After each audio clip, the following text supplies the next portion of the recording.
Ministers of Power, Information and Niger Delta settling in for the week's briefing after the Federal Executive Council meeting.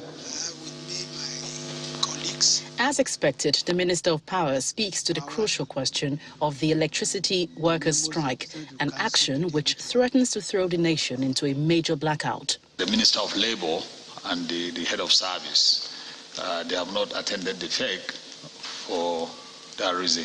They are working together, having discussions with the Labour under the General Secretary Joe Ajero.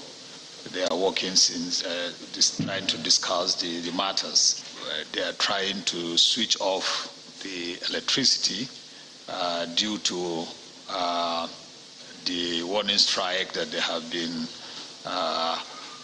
undertaking since yesterday. In fact, we have not been able to go into our offices.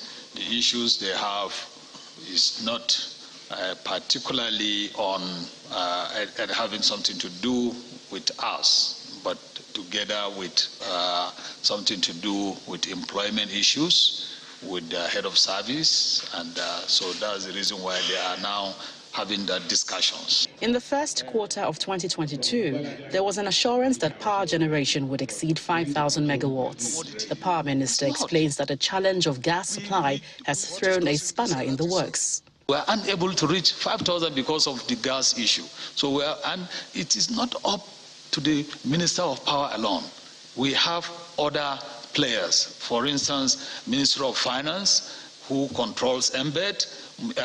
We have the NNPC, who controls the gas marketing company, which I have to work together with them to ensure that we reach agreement to get gas to the generating company. Meanwhile, the Minister of Niger Delta Affairs, Mr. Umana, disclosed that the Council has approved an augmentation of 765.9 million naira, which is in addition to the initially approved sum of 1.786 billion naira approved by the Council to conduct a forensic audit of the NDDC board.